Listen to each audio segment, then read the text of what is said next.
Hello everyone, welcome to Radharani's kitchen. In today's video I'm going to show you a very interesting recipe. We're going to make beetroot halwa. So it's a very simple and a very quick recipe. So let's begin making. So for that I have a pan over here which I have heated. To this I'm going to add around 2 tablespoons of ghee. So once the ghee heats up, we will roast some cashews first. So I have around 10 to 15 cashews. We will roast this. So once the cashews turn golden, I am going to add some raisins also.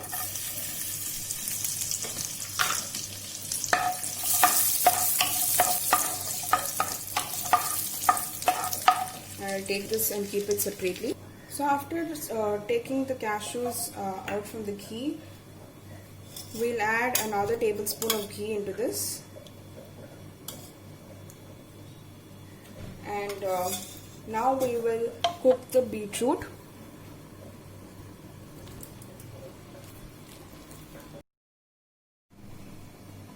So here I have 3 cups of beetroot which I have grated, which is, or you can also take 3 beetroots, medium sized beetroots. So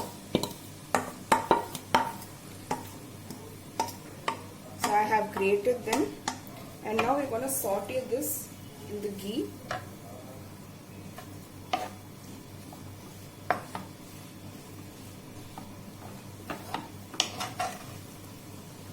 So we have to cook the beetroot in the ghee for around 7 to 10 minutes.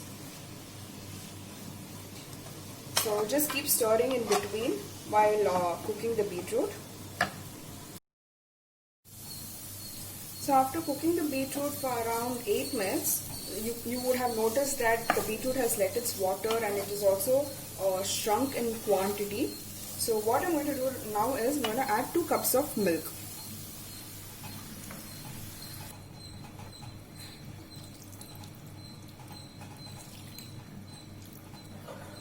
So this is boiled milk, which I'm using boiled and chilled milk, or room temperature milk also you can use.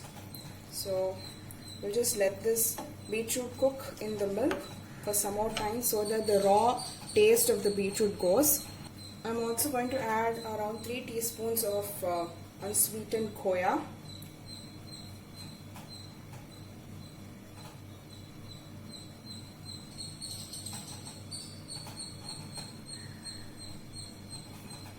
And I'll mix this also well.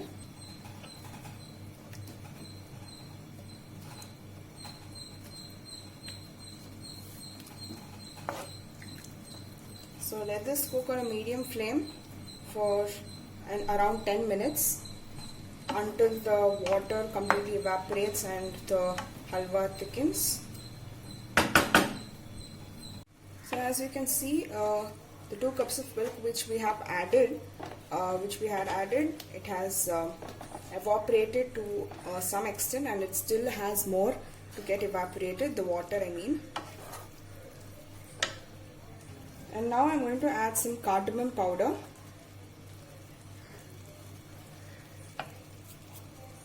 And we'll mix this into the halwa. So now we'll just slightly mash the beetroot just with your ladle.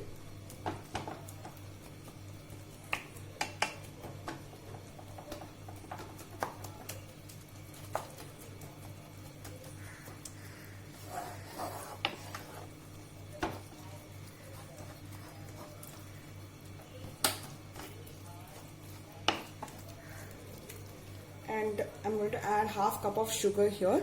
You can also use brown sugar or even jaggery. There's going to be a little taste difference, but it will taste good.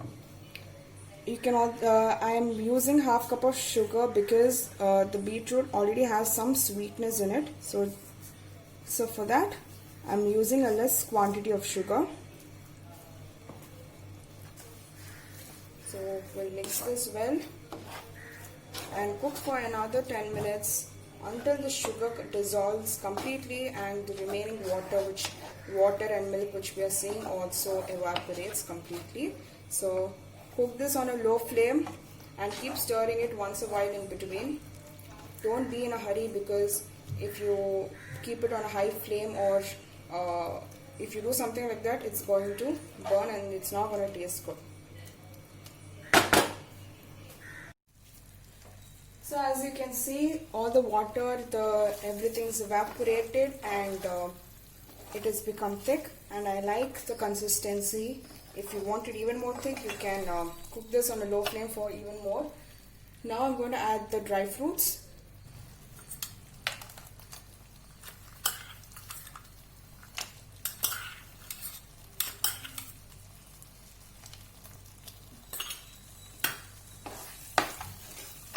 Just give this a mix along with the dry fruits.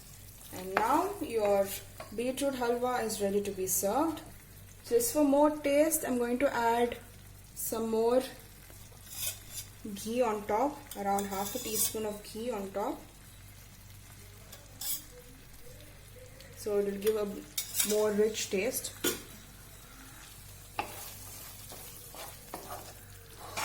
And your beetroot halwa is now ready to be served. If you like the video, please do click the like button and subscribe to the channel and share it with your friends. Thanks for watching.